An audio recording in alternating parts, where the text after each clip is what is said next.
Hi, everybody. Welcome in, or welcome back if you have watched the first part of this series on mental exhaustion. My name is Alexa Ate. I am a registered psychotherapist qualifying and also a student intern at Creating Connection.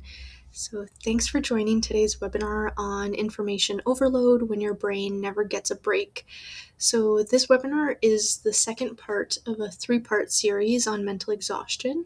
And today we're focusing specifically on information overload, how constant access to information affects our brains, and why it can actually leave us feeling mentally exhausted. We'll also talk about the psychology behind our digital habits and some practical strategies to protect our attention and mental well being. So, whether you are a student keeping up with school, a professional juggling work, or a parent managing endless responsibilities, or maybe just someone who feels like there's never a break from notifications, social media, this webinar is for you.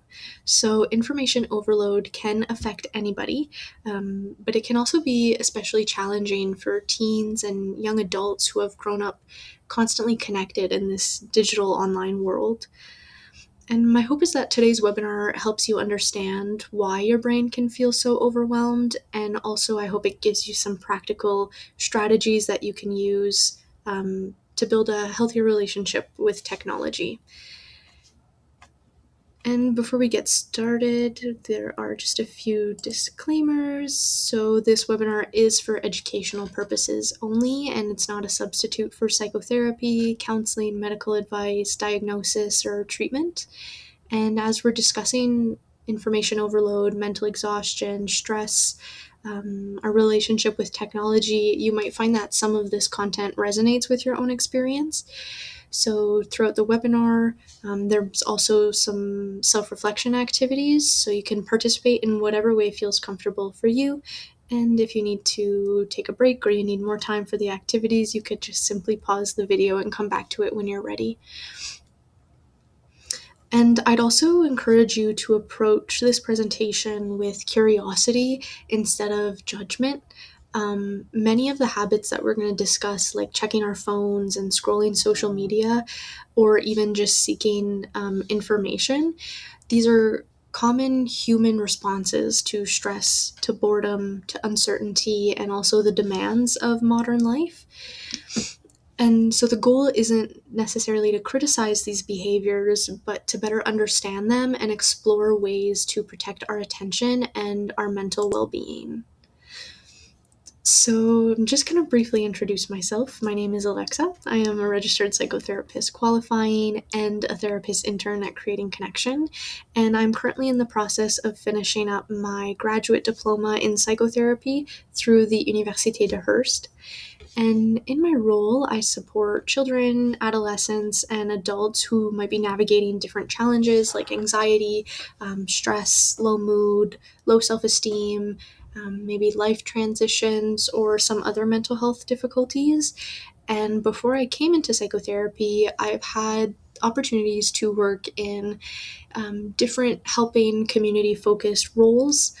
Things like education. I was a teacher for a little bit. I also worked in child and youth protection services, community outreach, and also worked alongside kiddos with autism and teaching them life skills. And so these experiences have allowed me to work alongside individuals and families who are experiencing different stressors and also life challenges. And I think one of the reasons why I wanted to offer a webinar on information overload is because it's become part of everyday life for a lot of us. Whether it's constant notifications, endless scrolling, news updates, emails, or even just the pressure to constantly stay informed, our brains are being asked to process a lot more information than before. And I think I often see how that contributes to stress, to mental fatigue, to difficulty concentrating, and also like this feeling that our minds never truly get a chance to rest or to shut off. So let's take a look at what we'll be covering today. So we're going to start by looking at what information overload is, and then from there we'll explore how it affects the brain. We'll talk a little bit about attention and mental energy and how those resources are limited, and also some signs that you might recognize in your own life. And then we'll also discuss social media and attention, right? Why it's so easy to keep scrolling, how these digital environments are designed to capture our attention, and we'll also explore why we keep searching for information. We'll talk about the role of uncertainty. We'll talk about habits and information as coping strategy. And we'll finish it off with some practical strategies to protect our attention and to create more mental space and to develop ways to engage with technology and information more intentionally. And again, throughout the webinar, there will be some moments of reflection on your own experiences if you want to participate. So you might just need a pen and paper or something to type on if you want to participate. Okay, let's get started. So, what is information overload? Think about how much information the average person encounters in a single day. We're exposed to news updates, emails, text messages, social media content, notifications, advertisements, and other countless sources of information. And the growth of information has changed a lot. So researchers actually estimate that the amount of information created about every 2 days is roughly equivalent to the amount of information that was generated from the beginning of human civilization up until 2003. So that's a big jump. And while we're not personally consuming that much information every day, that image helps us see how dramatic the information landscape has changed in honestly a relatively short period of time. And unlike in the past, information is now available instantly and continuously. We're able to access it 24 hours a day, 7 days a week, which means that there are fewer natural opportunities to disconnect and mentally recharge. This constant stream of information can have a real impact on well being. In one study done in 2021, information overload was actually identified as one of the most common sources of stress, with 22.5% of people reporting it as a frequent stressor in their lives. And so, what's important here is that it's not technology itself that's the problem, but rather the amount of information, the volume of information that's available to us, and also this expectation that we stay connected, we stay informed, and we stay responsive all the time. And when our brains are constantly processing this new information without enough opportunities for rest and recovery, the feelings of mental fatigue, of overwhelm, and exhaustion can begin to build. I think a lot of people also assume that having more information automatically helps us make better decisions. But research actually suggests that this is only true up to a certain point. So when information feels manageable, it can be extremely helpful, right? It supports learning and understanding, and it also helps us make informed decisions.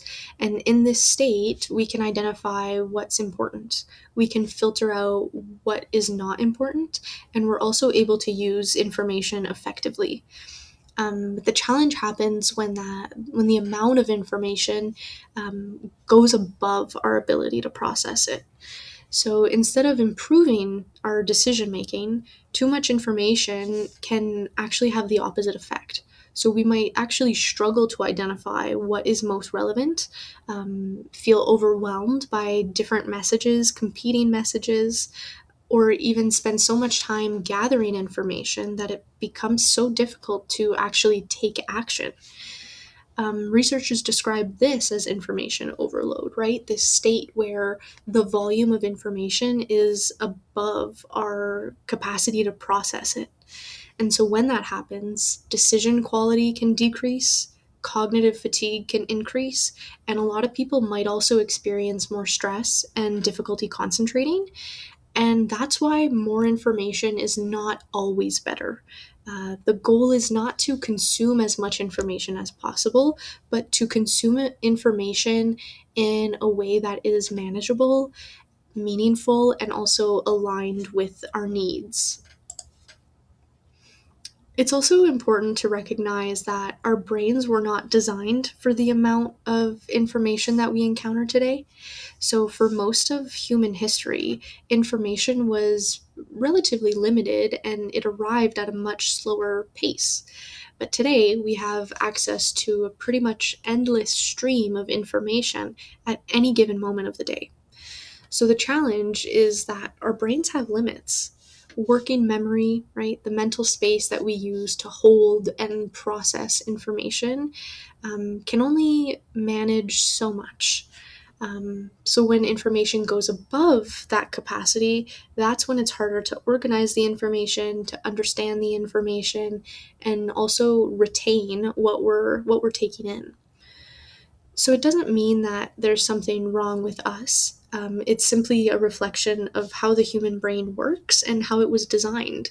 So no matter how intelligent, how motivated, or experienced that we are, there's a limit to how much information that we could process at one time. And when those limits are exceeded, that's when we experience cognitive overload. So we might struggle to think clearly, we might forget information, have a hard time making decisions, or just feel mentally drained. And so the issue is often not a lack of information. In many cases, we already have enough information, but what we need is more mental space to process and use that information effectively. So let's do a quick check in. So take a moment to think back on your day so far, and let's do some estimating. So, how many times do you think that you have checked your phone today? How many notifications have you received? How many emails, text messages, news stories, videos, or social media posts have you consumed? When was the last time that your brain had a moment of complete quiet? And as you're reflecting on these questions, notice what is coming up for you. Do you feel surprised by how much information you've already processed today? And there's no right or wrong answer here. The purpose of this is to just build awareness. A lot of us underestimate how much information we're actually consuming because it's become such a normal part of everyday life. And so here it's important to remember that the issue is not that we're using technology, but that our brains are being asked to process more information than they were designed to handle. Okay, so now that we've defined what information overload is and why it's become so common, let's look at what happens when our brains are asked to process more information than they can comfortably manage. So even when information is manageable, there's another challenge, sorry, which is protecting our attention. So attention acts like a spotlight. At any given moment, we can only direct it toward a limited number of things. But throughout the day, countless demands are competing for that spotlight. Emails, messages, notifications, meetings, social media, maybe people around you, or other distractions. And each interruption might seem very small, but every time that our attention shifts, our brain actually has to disengage from that one task and re engage with a new task. And that process of disengaging to re engaging requires mental effort. So, research suggests that frequent interruptions and task switching can actually reduce efficiency and increase mental fatigue. Often, when we're multitasking, we feel productive because we're responding to many things, but our brains are actually spending a lot of energy just switching between the tasks. So, as a result, we might find it harder to concentrate, harder to complete complex work, or harder to stay engaged in meaningful activities. And by the end of the day, we end up feeling exhausted, even if we haven't done physically demanding work. So, the key takeaway is that every demand for attention comes at a cost. And being able to protect our attention, it's not about eliminating all of the distractions, but rather recognizing that our attention is valuable and it's limited, and we have a choice in where we want to direct it.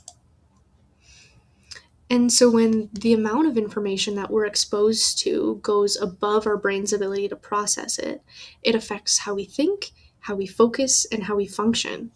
One of the first impacts is cognitive fatigue. So, processing information requires mental effort. And when our brains are constantly filtering through maybe less valuable information, organizing less valuable information, and responding to that information, our mental energy levels become depleted.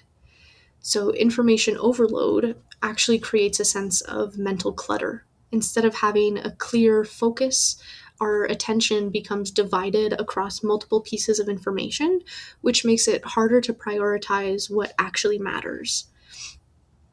And many people might notice this through difficulty concentrating, right? You might find yourself rereading the same information over and over again, or struggling to stay focused, or maybe feeling like you're taking in a lot of information but retaining little.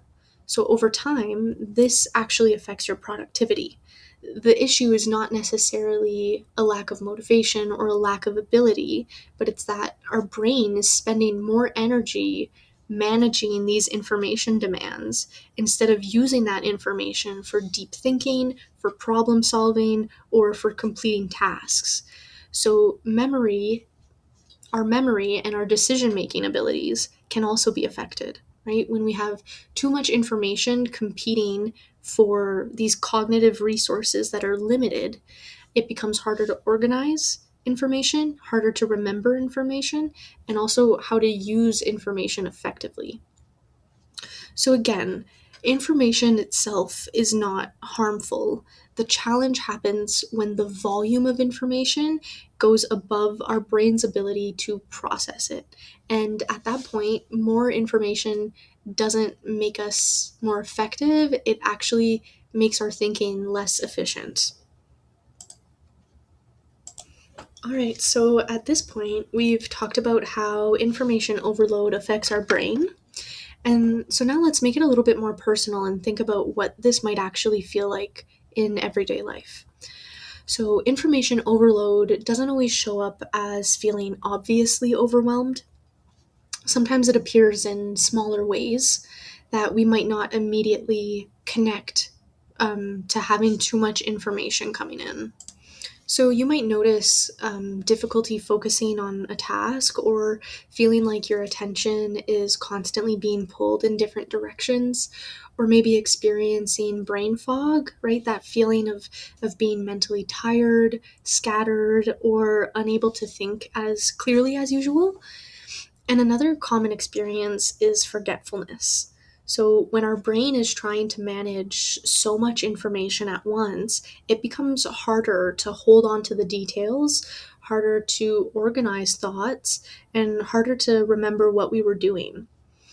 Some people also describe this feeling of being mentally full, as if it's kind of like your brain is maxed out on its ability. There's no more room to take in any more information.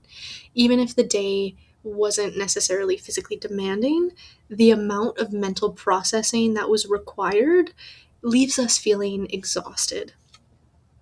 And so, if you reflect on these, which of these do you notice most often? So, the goal with this little reflection is not to label these experiences as problems or as something wrong. It's more an opportunity to notice a pattern, to recognize when our brain might be reaching its limit. Okay, so now that we have explored how information overload affects our brains, let's turn our attention to one of the biggest contributors to information overload for a lot of people, which is social media and the digital environment. So, our attention has actually become one of the most valuable resources in the digital world. So every day we interact with platforms that are actually designed to keep us engaged, whether it's through notifications or personalized content, endless scrolling, recommendations, or other features that encourage this continued use. This is actually sometimes referred to as the attention economy. The basic idea is that all these digital platforms rely on keeping people engaged for as long as possible. So, the more time and attention that people spend on a platform, the more opportunities there are for the platform to provide content, advertising, and other experiences. So, it doesn't mean that technology or social media are completely bad and don't use them. That's not what it means, but because these tools can provide connection, they can provide entertainment, education, and also access to information. But the challenge is that these digital environments are intentionally designed to compete for our attention. And because our attention is a limited resource, the more time that we spend responding to these digital demands, the less attention that we have available for other important areas like work, relationships, self reflection, rest, school, etc., etc. So, what's important here is that our intention is not just something that we should just give away automatically. It's a limited resource, it's very valuable. Being aware of how platforms are designed can actually help us make more intentional choices about where we're choosing to direct our attention. Okay, have you ever opened an app intending to check one thing and then realized that you've been scrolling for 20 minutes? I think this happens to a lot of people, and it's not something that's just about a lack of self-control. Um, these digital platforms are designed around psychological principles that make continued engagement more likely. So, one reason scrolling is hard to stop is because it's endless. Traditional forms of media usually had a clear stopping point, right? Um, a book has an end, or a TV episode has an end, or when you finish reading a news article, it ends. There's a clear stopping point. But these digital platforms don't have these natural pauses. So it actually makes it easier to continue consuming all of this content without having a moment to consciously decide if we want to keep going or not. Another factor here is variable rewards. So the reward is unpredictable, right? One post might not be interesting, but the next one might be funny. It might be surprising. It might be useful, right? We might learn something from it, or maybe it's emotionally engaging. But because we don't know when the next reward is going to appear, we're encouraged to keep checking. This also connects with the idea of a habit loop. Um, so, just the image at the top here, there's three parts. You have a cue, you have a routine, and you have a reward. So, an example of this might be you have a cue, so a notification, or feeling bored, or an urge to check your phone. So that cue causes your routine. So maybe it's opening the notification, opening the app, and scrolling. And then you receive a reward, which is finding something interesting, something entertaining, or maybe something new. And over time, that pattern becomes automatic. The brain starts to associate certain cues, like notifications or feelings of boredom or discomfort, with the behavior. So that urge to check almost becomes effortless.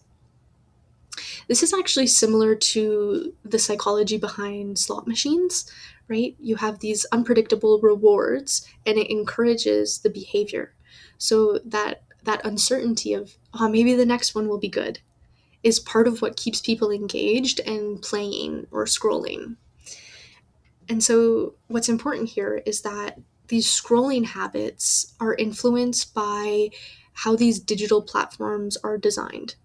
Understanding the psychology behind them can help us become more aware of our own patterns and help us make more intentional choices about our attention.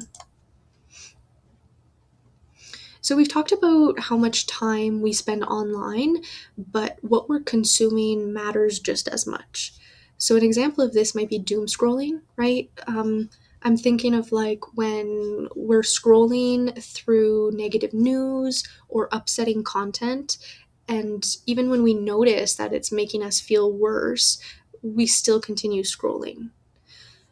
So, what's happening here is our brains are naturally drawn to information that feels important or threatening because our brains are trying to keep us safe. The problem is that when we're constantly taking in stressful information, that stress response stays activated, which leaves us feeling mentally exhausted. Another reason why we might keep reaching for our phones is FOMO, the fear of missing out. So, social media creates this feeling that there's always something new happening, like a new message, a post, maybe there's breaking news or an update that we don't want to miss. And so, part of what makes that so powerful is that social media also is working like a slot machine, right? Most of the time, you open an app and maybe there's nothing particularly exciting that happens. But every once in a while, the first post that you see is a hilarious video or a really important message. Maybe you received a lot of likes on a post, or you see a post that really grabs your attention. And because you never know what or when that rewarding moment is going to happen, your brain keeps wanting to check just one more time. So that unpredictability makes it surprisingly difficult to put our phones down. And social media also encourages comparison, right? We're often comparing our everyday lives to the highlight reels of people's posts online.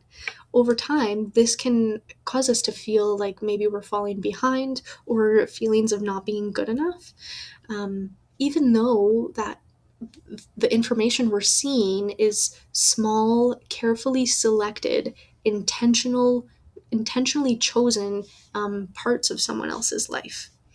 So when you put all of that together, the doom scrolling, the FOMO, the constant pull to keep checking and also comparing ourselves to others, it's not surprising that social media leaves us feeling more drained instead of more refreshed.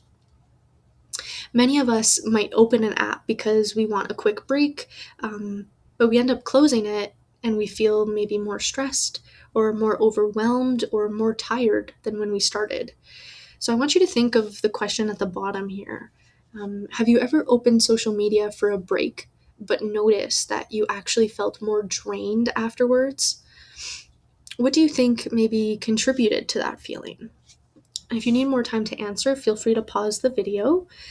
And also remember that we're not here to judge these habits. We're here to get curious about them, here to understand them better. And also remembering that we're not alone in this. There are so many people that are experiencing this right now as well. Okay, and let's take a moment to reflect. Think about the last time that you spent 20, 30 minutes scrolling. And I want you to reflect on these questions. So, what prompted you to open the app in the first place? How were you feeling before you started scrolling? How were you feeling afterward? Did you leave feeling refreshed, or maybe did you feel mentally tired, overwhelmed, or distracted? So, this is just an opportunity to notice these patterns. A lot of us reach for our phones automatically without checking in with why we're doing it or how it's affecting us. Sometimes scrolling genuinely does help us relax or help us connect with other people, but other times we might finish scrolling feeling more mentally drained than when we started. So, again, we're not trying to judge that behavior, but to become more curious about it, and about what that's doing for us. And also, whether the scrolling is meeting the need that we hoped it would. So, we've talked about how information overload affects the brain, how digital platforms are competing for our attention. And so, now let's look at why we keep going back for more information and also our digital habits. So, one of the big reasons why we keep searching for information is because it's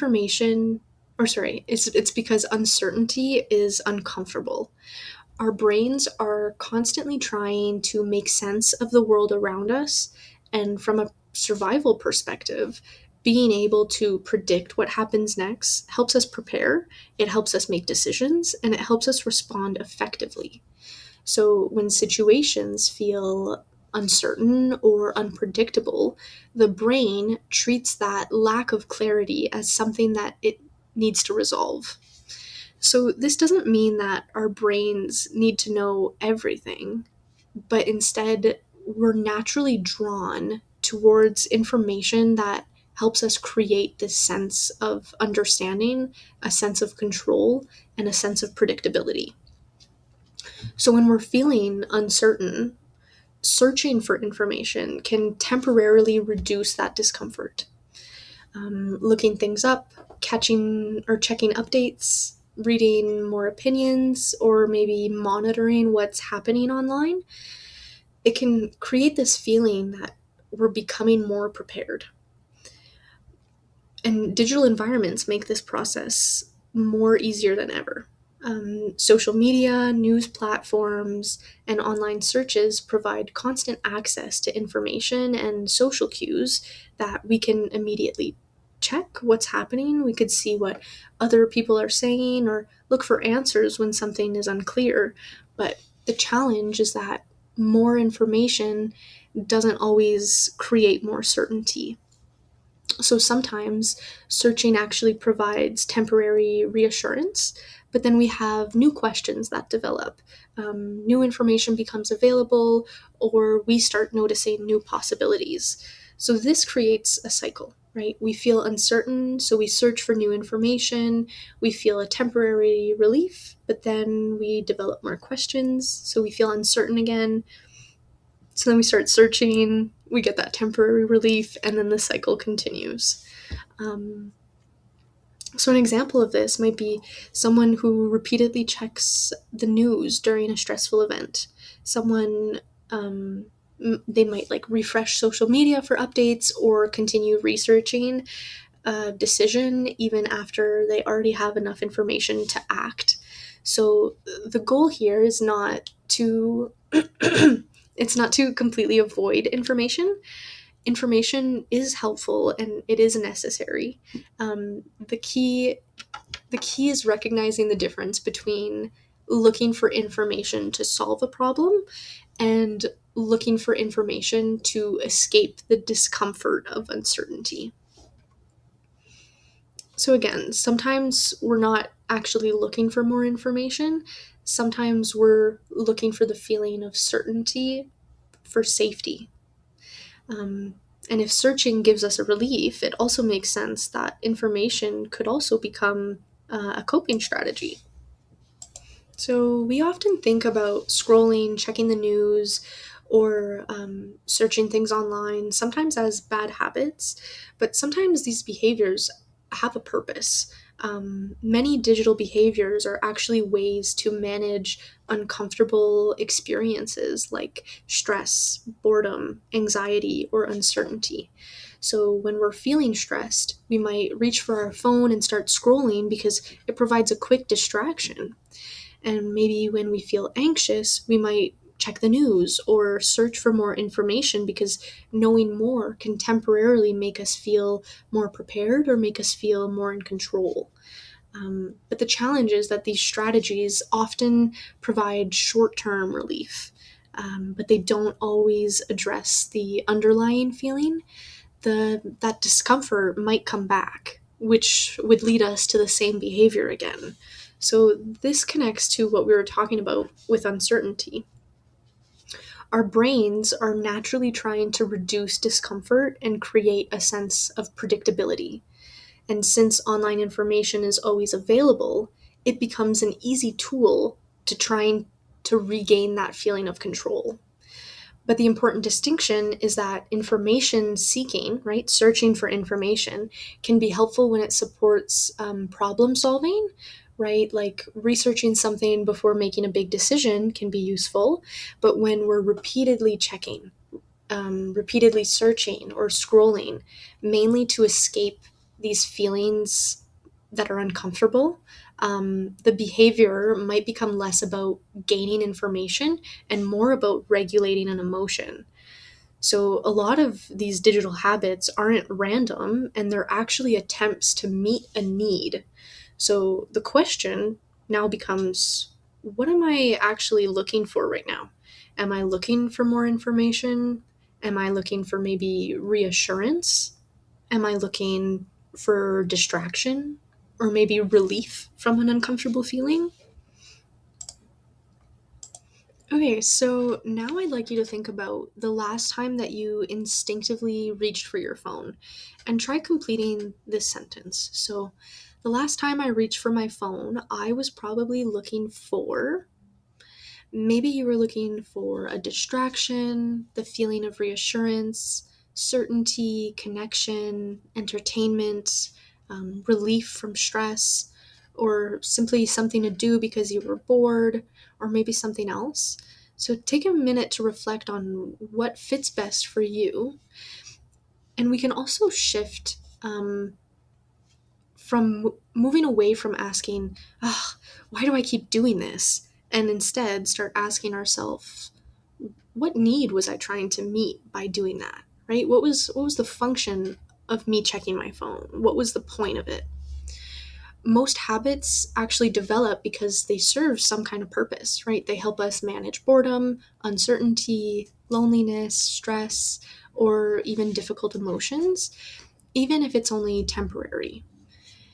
But understanding the need behind the behavior gives us more useful information than just criticizing ourselves for the behavior. And once we know the need, we can start exploring healthier ways to meet the need.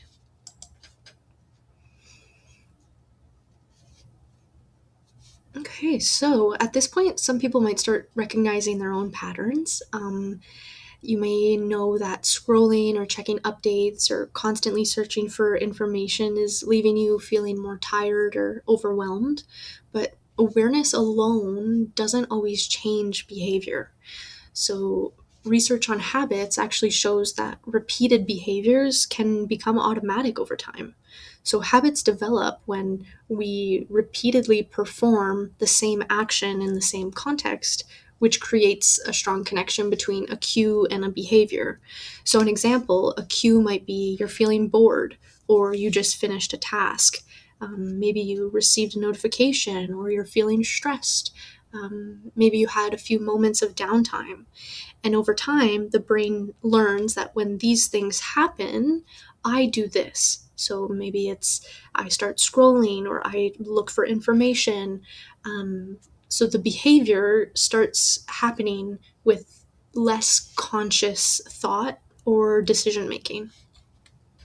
So, this also helps explain why people often say things like, I didn't even realize I opened the app, or I only meant to check one thing and then I was stuck scrolling for 20 minutes. So, that behavior becomes connected to familiar cues in the environment. Stress can also make this more challenging because when we're mentally tired and exhausted, we don't have as many mental resources available. Um, to deliberately make a decision. So in those moments, we're more likely to rely on familiar patterns and automatic responses. So that's why just knowing like I should scroll less is often not enough. Um, Changing a habit requires more than awareness. It requires understanding the trigger behind the behavior and also creating different responses when those triggers appear. So, yes, awareness is a great first step, but understanding a habit and changing a habit are two different things. So, you also need to work on building new habits. Okay, so we have explored why information overload happens and how it affects our brains, and also why certain digital habits can be difficult to change. So let's shift that towards what we could actually do about it. So, like we've talked about, attention is a limited resource, and the digital environments are all constantly competing for your attention. And because attention is limited, one of the most effective strategies is not necessarily trying harder to focus, but instead it's reducing unnecessary demands on our attention. So, this could be reviewing your notifications, right? A lot of us receive far more notifications than we actually need, and every alert has the potential to interrupt our focus and pull our attention in a new direction. So, if we reduce those non essential notifications, it can create fewer interruptions throughout the day, and you could save some of that mental energy. So, instead of disengaging and re engaging with a task, we kind of skip that step and we get to conserve a little bit of mental energy. Another strategy is creating phone free periods. So it doesn't mean that you have to avoid technology altogether, but creating intentional times when you're not expected to check messages, to scroll, or to consume information. Even just short periods of uninterrupted focus or rest can be really valuable. And also setting boundaries around information consumption. So maybe choosing specific times to check the news or to check your email or social media instead of responding to every update as it's coming in on your phone. And finally, it might also be helpful to ask yourself, like, does this deserve my attention right now? Because not everything that demands attention is equally important. So being intentional about where we choose to direct our attention can help us use that mental energy more effectively. And again, the goal here is not perfection or complete disconnection from technology, but rather to become intentional about where our energy goes instead of allowing every notification, every update, or every piece of information to decide for us. So our attention is limited, and we should be protecting it like any other valuable resource that we have.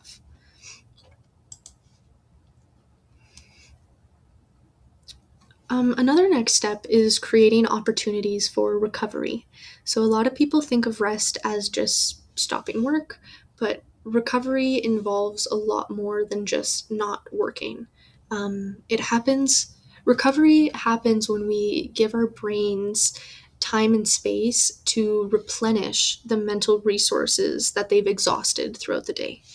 So, one way that you could do this is single tasking, right? So, when possible, focusing on one task at a time, it reduces the cognitive effort from switching between demands. Something else is taking intentional attention breaks. So instead of filling every spare moment with information, right, when you have a free 2 minutes, I'm just going to scroll really quick while I wait. Instead of filling those moments with consuming lots of information, we can create short periods where our minds are not actively processing new information. And research on attention restoration suggests that spending time in nature can actually be pretty beneficial for mental recovery. So, natural environments place fewer demands on our attention and can also help restore our ability to focus. Another strategy is mindfulness practices that can support recovery. It encourages us to bring our attention back to the present moment instead of continuously consuming information or thinking about what comes next. And finally, consider creating moments without any stimulation at all. So I think a lot of us instinctively reach for our phones whenever there's small pauses throughout the day, yet those pauses can actually provide valuable opportunities for our brains to rest and reset and recover. So the goal is not to eliminate technology altogether or to constantly stay productive at every moment of the day, but instead to intentionally create space for recovery. And also that rest is not just the absence of work, rest is the presence of recovery.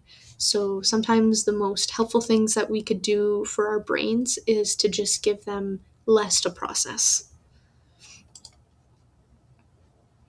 And as we're starting to wrap up, again, I just want to emphasize that the goal is not to avoid information or disconnect from the world entirely. Information can absolutely be beneficial. It helps us learn, it helps us solve problems, stay connected, and make informed decisions. But the challenge is not that information exists. The challenge is that we're often exposed to more information than we can effectively process. A helpful shift that you can do here is moving from, instead of consuming information, to curating information. So that means being more intentional about what we allow into our attention. So instead of trying to keep up with everything, we can focus on information that is relevant, that's useful, that's aligned with our goals and our values. And so this might involve prioritizing quality information over the quantity of information, maybe being selective about the sources that we choose to follow on social media, and also recognizing that not every article, not every notification, not every update, or not every opinion deserves our attention because it's limited. So we should be taking a bit more conscious choice into where we choose to direct and use our energy. So a simple question that you can ask yourself is, do I need this right now? Sometimes the answer will be yes, right? Sometimes the information is important, it's actionable, it's meaningful, but other times the information might just be adding to mental clutter and taking up space without providing real value. So, throughout the webinar, we've explored how information overload affects our attention, our mental energy, and our productivity and well being. We've also discussed how digital habits can become automatic and how uncertainty can drive us to keep searching for more information. And again, the goal is not to consume less information for the sake of consuming less. The goal is to create enough mental space to be able to think clearly, to focus on what matters, and also engage with information intentionally.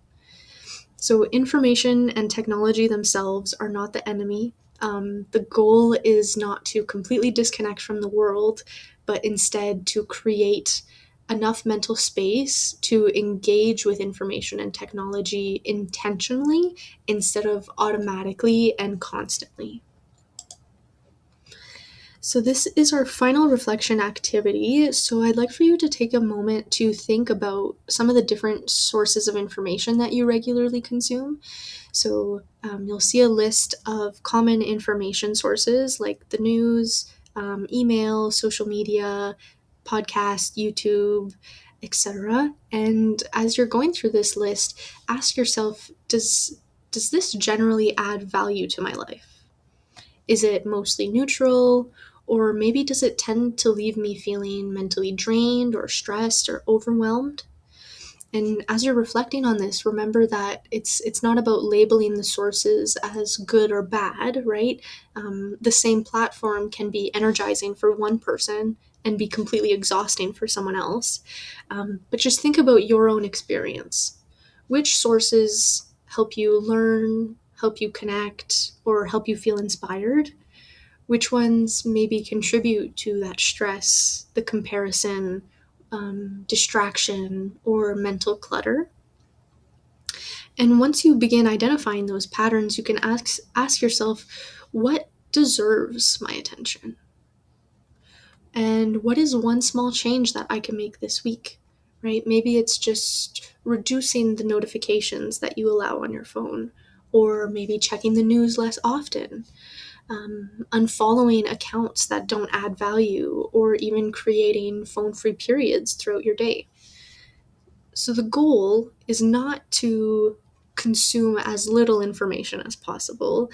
It's to become more intentional about what you allow into your attention, and to also create enough mental space for the information that truly matters. So I have also put together a mini toolkit on information overload. So you can access it by scanning the QR code here. And there are various worksheets in here that can help you reduce cognitive overload and also support your well-being. So if I just switch back, I think you can kind of see them slide through a little bit. So there's a few different pictures. So there's one on a digital load check-in. So that helps you become more aware of some of the experiences or some of the things that you might be experiencing with your relationship to technology. There's also an attention tracker, which you can use to track how often your attention is interrupted throughout the day. There's also a digital environment reset page, so it gives you simple ways that you can change your environment so that you can work towards a healthier relationship with technology. And also this one here that we see on the screen, your own personal attention action plan. So it helps you determine what you might want to keep doing in your life, and maybe some changes that you want to start implementing to build healthier attention habits. And there's also some more worksheets as well. You can use the workbook however you like. You can complete it all in one go, or use it as like a check-in resource that you can implement throughout your life. Yeah, and there's also a page in here with extra resources for more learning and supports that might help you.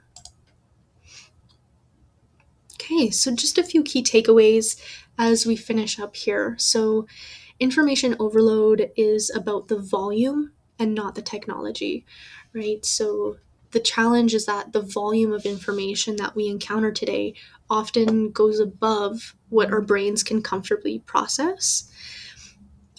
Also, your brain and attention and all of your mental resources have limits. So when we're constantly asking our brains to process new information, switch between tasks, and also respond to endless notifications, mental fatigue seems to be a normal response. It's not a normal, or it's not a personal failure. Also, many digital habits are actually attempts to manage discomfort.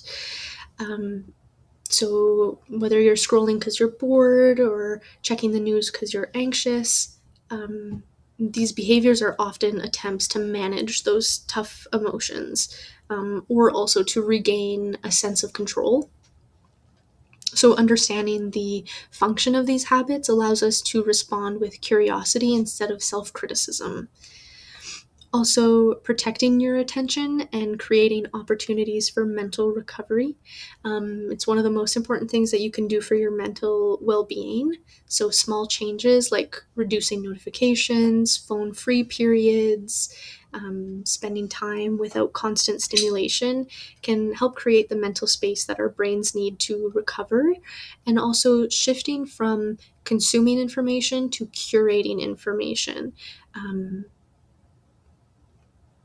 So just like, instead of keeping up with everything, ask yourself whether or not the information that you're consuming is useful, meaningful, and necessary in that moment, and then making the choice on how to engage with it more intentionally instead of automatically and constantly.